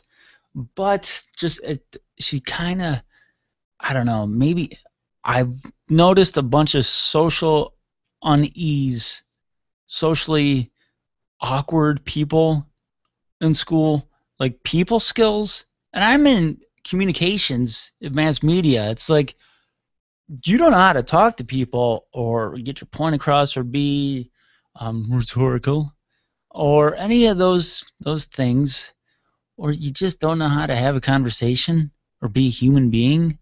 You got to look like that. Like I don't want to do any work with you. I don't want to work with you. You look at these. I'm generalizing. Okay, it's not all of them, but I think it's most of them, if not mostly all of them. And it's just like these kids, these children. All right, these kids are idiots. That, you know, I've talked to a few faculty members, and when I was prepping to go to school and getting ready for it and in school, an idiot seems to be the phrase of the day for any of the faculty members when speaking of the student body, no matter what day it is. Monday, that guy in science class is an idiot. Tuesday, that girl at administration is an idiot. Wednesday, the guy at financial aid, he's an idiot.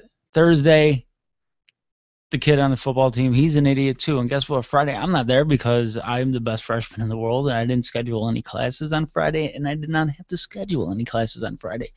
But I would imagine most of the people, if not all the people that I do not see that are students that go to school on Friday are, in fact, most definitely 100% without a doubt, idiots. Okay? Plain and simple. There might be 3 people. I'll give a pass to 3 people. The rest of them, they're idiots. I can't call them, say, they're idiotic, they're dummies, they're dopes. No, idiot is it's what is the, when people say, okay, here's something. When you sit down at a classy restaurant and you want the let's say the mussels, okay, the mussels with pasta. You ask the waiter, if you don't know this, what is the best pairing of wine for the mussels with pasta? Or if you get, you know, a dessert and you want an after dinner wine, what is the best? What do you have? Ice wine? See, I'm classy. Do you suggest pairing a particular ice wine if you have it with this dessert? Or if you got anything after your dinner's over, you smoke a nice cigar, or you're gonna have a cigarette after dinner. You're like, what's a drink that'll go with this? You look for during a meal, even before I got a salad, I want to have something, but I don't want to spoil my palate. I don't want to destroy my palate before I have this lovely salad. So what is a good pairing, you know, with this meal, this food, this experience that I'm going to have at this nice restaurant where the waiter is so nice and helpful and teaches me all these fantastic things that I wouldn't normally know about food and drink. I do. I'm just speaking on your behalf, folks, all the fine listeners out there. I know how to pair food.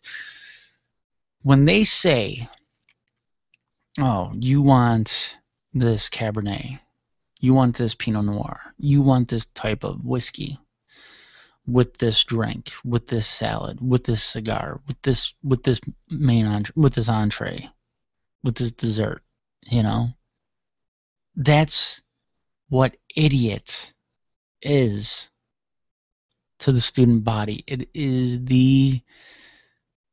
It's the pairing that they were meant for each other. Okay, it was blissful.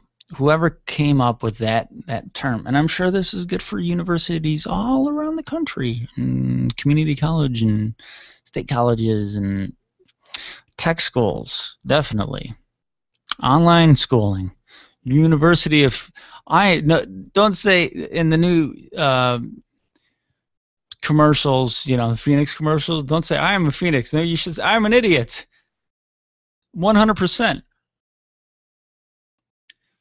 Do it like this, so it's really foolproof. I'm an idiot. You go like that, and people will be like, "Yeah, you just put your hands upside down over your face. You are an idiot. You rose from the ashes and you became a dummy again. Great job, stupid. But you're an idiot because that's the perfect pairing for you." Okay? So, I can't think of a better word. All right, it's there. It's simplistic in its approach. I wanted to have this Cabano cigar. I wanted to have this beautiful cigar. Now, what did I want to drink with it? And you're like, that whiskey called Rip Van Winkle. Yeah, pair it up with that cigar. That Connecticut was, I think, Connecticut 34. Pair that up. Pair 34 up with the Van Winkle whiskey, and it's perfect. Sir, if I may call you gentlemen, you are the man. That drink and that cigar is perfect in your hands. That's what somebody does when they look at all my fellow classmates and they go, they're idiots. Perfect. Those students are idiots. Put them together, what do you got? Clapping motion that sounded idiotic in itself. But your maitre d', your waiter, your busboy, the head chef, whoever you want, is going to say that is the perfect pairing. All right? I am your waiter. I am your waiter. I'm your servant for this meal of life. And in life, I will tell you guys when something is not broken, so don't try to fix it, okay? It's the mansion of name calling. That's what I like to call it. Look around you. I'm building a mansion of name calling, but it's perfect in its approach. So that's what it is. They're idiots. And in a few years, you know what they're going to be? These idiots are turning into my competition. They are who I will deem roadblocks, potholes, curbs, stumble points, locked doors, anything in my way from climbing the top. Yeah, a broken elevator. You know what a broken elevator is? Not a roadblock. Just take your fat ass up there, all right, idiot? But you're not smart enough to figure out that your feet still work, so I will walk up the broken elevator. Leave it to me. I will get to the top. That's the way I feel in life, all right? That everybody that I am in school with is in my way. I'll play nice. I'll work in a group activity if I have to. But if they're going to bring my grade down, they're going to be fired out and tell the professors, like, why isn't he or she working with you? I'm like, and then fired. Okay? Okay. He is so fired, he tried to stop, drop, and roll. But he got hung up on the stop part, and he's been waving around because he doesn't know. So that's that. And I want to be the best after school. I do. Who doesn't? Do you out there want to be the best? I want to be the best in school. And I don't want anybody to get in my way. If you get in my way, I'm going to give you a stiff arm like Freddie Jackson did on Cote in the Bears and Bills game. I'm just going to stiff arm you over and over again until I just stumble over and march, run, walk, climb over your falling body, okay? I will Freddie Jackson you. Incredible. I will Heisman stiff arm, just like, like Desmond Howard. you know, in the game with Michigan and was it Notre Dame years ago, back in the early 90s it was. You did that like that, the pose. That's what I'll do.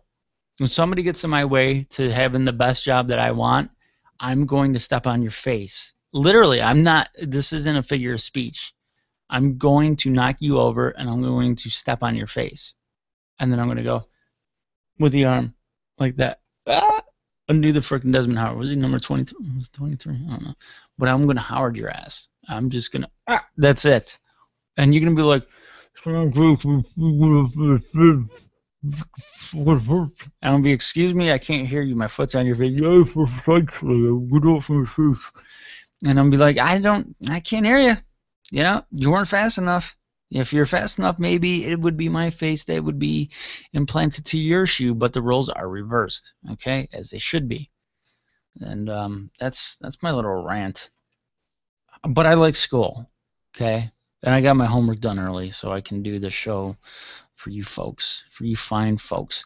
Well, I want to say, last night, as I got 13 minutes left, I had a phone.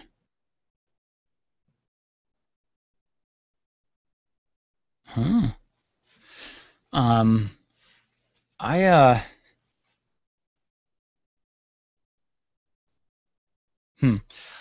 had a Samsung Galaxy S2. Now, don't laugh. I know it's an old phone.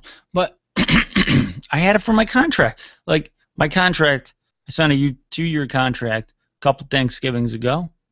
All right? And I got to wait for my upgrade. So we'll wait for the upgrade, which I did. All right? And my phone has been a pile of,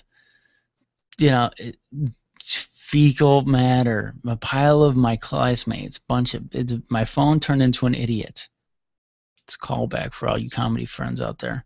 I couldn't do much with it. It just, the battery would just drain. You just watch it just go. It's like a gas gauge and a Chevelle, with a really nice souped up engine. The gas gauge just, that's it. That's how my battery was, and it was stupid. It was annoying because I had to put it on airplane mode if I was somewhere. I shut it off. I just had it plugged in constantly because it wouldn't keep a charge. I know.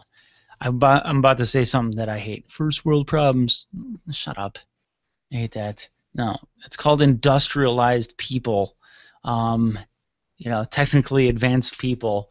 And their gadgets are breaking on them. That's what it is. It's not a first world problem. Stupid memes. First world problem.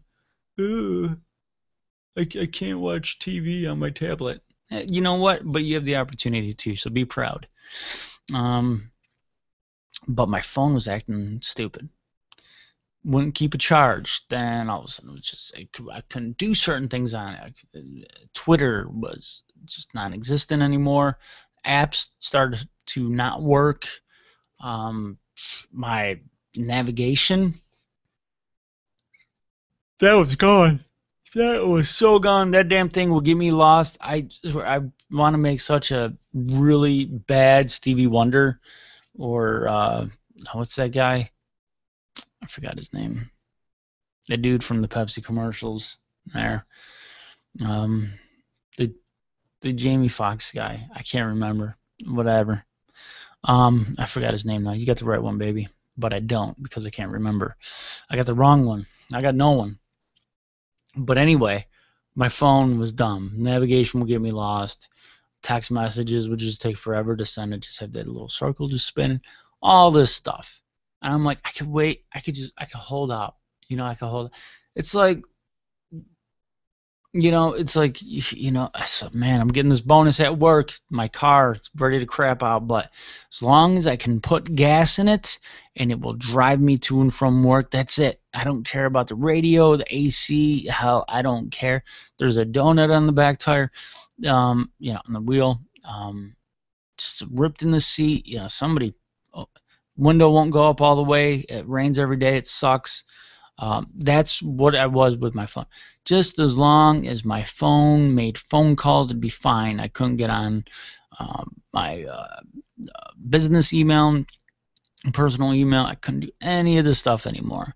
Facebook somehow was there. Facebook is like the cockroach of technology. It's like everything's gonna die when the bomb, when those commie red bastards drop the bomb. The only thing that's gonna be left is cockroaches and Facebook. I'm convinced, because they're both useless. They serve some kind of purpose some way, but I am not a species that low. That serves a purpose nonetheless. And so I just need this phone to last me to November. I just need it to last till November. Just please, come on, just get me through the gates. September is gonna come and go. October is gonna come and go, and then we're gonna get to the end of November, and we'll be good. And I'm yawning, but I need some water. That's what I need. Anyway, I needed to have my phone work. That's it. I just needed it to work for a couple more months, and I'm like, so send it to your contract. Then last night, Radio Daddy I had a phone call. He called me because he sent me a text. I tried to text him, and so I call, and the phone kept cutting out. All day yesterday, phone would turn on, phone would turn off. It would like sleep and then wake up, sleep and then wake up, sleep and wake up. And I'm trying to like flash on. I'm like, I'm trying to hit numbers and stuff or buttons, and I would just turn back off. And then I'd have to unlock the screen, and it turn back on, and it turn back off. It was stupid. It was like the most annoying thing. Not like that right there was probably one of the most annoying things ever. I'm putting that up there past dumb paperwork like stupid IRS paperwork or Army paperwork where it's just repetitive, like, holy shit, I gave you my social security number, you should know everything else.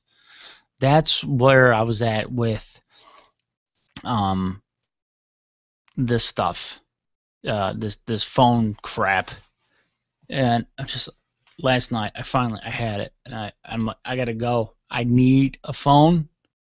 I need a phone. I don't care. Give me a flip phone. I don't care. The phone lost its purpose. Its main purpose of being a phone. I guess you could even lump up texting as being as important as phone calls nowadays. It lost its ability to text, lost its ability to call and receive phone calls. It's a phone. Don't care how smart or dumb it is. Lost that ability. So I'm at the store. Go to the store. Gonna go to the carrier. And it pissed me off because I wanted to get a different carrier. Now I'm gonna get a damn termination fee because this phone craps out on too much. It's just like they knew. It's like Sprint just sent this. My phone got Ebola. That's what happened. It got Ebola and it died, and there's no bringing it back. And so I go and I'm like, okay, I want a phone. And I'm looking at this phone. I'm like, what I really was waiting for was the Samsung, the Galaxy, well, not the Galaxy, the Note 4 is what I wanted. Is the 4? Yeah, the Note 4, the new one that's gonna be coming out. I wanted that so bad, so bad. I wanted that phone. I couldn't get that phone. You know why? Because my phone craps out and they don't have the 4, they have the 3. And they got some LG stuff, and they got some HTC, which I've had HTC in the past. That's alright, but it's just I wanted a big phone because I have big hands. Abnormally large hands for my idiotic skinny frame. So see? Phone, hands. Phone, hand. Perfect. Look at that. Look at that. Look at that contour. Feel that? See that? It's perfect. Hello? Hi. I'm not talking to anybody. I'm showing everybody. This phone fits. Before the Galaxy, it was like, it wasn't comfortable. I'm like, palm this thing. This thing's perfect. Like, this is nice. This fits. But and it stinks. Like the fake leather on it. It stinks to me. Like I was laying on the couch last night trying to figure this damn thing out. I'm like, what the hell is that smell? I thought it was people's breath. It wasn't people's breath. It was the back of my phone. I'm like, great, my phone's got a stinky ass. But yeah, so it stinks. Literally stinks. But it's a nice phone. It's just bigger. I could see stuff now on it. You know, that's really about it. I don't know, but I was disappointed that I couldn't get the brand new one. But on the high note, which is weird, oh, you're due for an upgrade. I'm like, I still have a few months on my contract. Oh, it's okay. We're just gonna lock you in for another 24 months. Like, I'm doing more time with Sprint than Charles Manson's doing with the California penal house system. It's just ridiculous. It's just like, please set me free. But every time I get ready to end my parole or probation or my time, maybe even get some time served, nope, back to jail, mofo. We gotcha. Seems like right before that contract runs out, that phone runs out before, and it's like, okay, go 2 months in this day and age without a cell phone. Go for it. Go for it. Try it. You can do it. Really? What about if you're in an emergency? You could stop and use a payphone. Oh, there's none of those left. That sucks. But yeah, that's it. So I got this big phone now, and I'm excited because I could see, but I'm going to be pissed because in a couple months it's going to be outdated and there's going to be somebody ahead of me. Look, I got the Note 4. My leather smells even worse than your leather on your phone. Damn. I want my leather on my phone to stink. Because it does. It smells. It smells like... I don't like it. Whatever it is. It's not a new car smell. You know, it smells like what a pillow would smell like at like IKEA. If you go to IKEA and you look at their little puzzle furniture, you lay on one of their puzzle beds and just smell the pillow and go... That's what my phone smells. That's what the back of my phone smells like. I got IKEA pillow ass smell. That's what it is. It's crazy. But anyway, listen, guys, I'm going to go. Next week, we're going to talk. We're not going to talk. I'm going to talk. You're going to listen. That's awesome. This is like an autonomous form of entertainment, all right? I'm going to have a guest. Her name's Pam. She's writing a book. She won an Emmy or two. Emmy Award winning Pam's going to be on. Pam was a newscaster, and she's got a book coming out for Tactical 16. It's a children's book. Anybody could read it, though. I'm sure these fake adults that I have that are my fellow students at school, Pam might have to dumb this book down a little bit for them, but I have hope that she can create something brilliant for even my idiot classmates to be able to read and understand, comprehend, and enjoy, even besides just the pictures. But anyway, listen, I'm going to go, okay? I will be back, all right? Listen to me. 6 days, all right? 6 days, okay? Can you do that for me? Can you wait 6 days, 22 hours and 1 minute? That's all I need you to do is wait. And it's going to be 6 days and 22 hours in less than a minute. So let's get rid of that minute right now. So 6 days and 22 hours. I will be back. All right? Until then. Maybe not. I don't know. Maybe it's 5 days and 22 hours. I don't know. You figure that out. I suck at math. Maybe I'm just lying to you. Maybe you don't have to wait a whole week. Maybe you just have to wait until I tell you to come back. You know when I'm going to be back on? It's going to be the 17th of September. I'll be back on. I'm going to have Pam. She's a guest. I am the host. You're the listeners. Can't have one without the other. Actually, I don't know. I don't need a guest. But I want her to be on. Okay? So I'll talk to you guys later. I'm going to go now. And before I go, I'm going to find my goodbye music because it's time for me to say goodbye. So I'll see you guys next week. All right? Today is September 10th. Next week, September 17th. You follow me so far? All right. And then the week after that is going to be the 24th, and I expect you to come back here. All right? So I'm going to go, and I'll talk to you guys later. All right? Bye.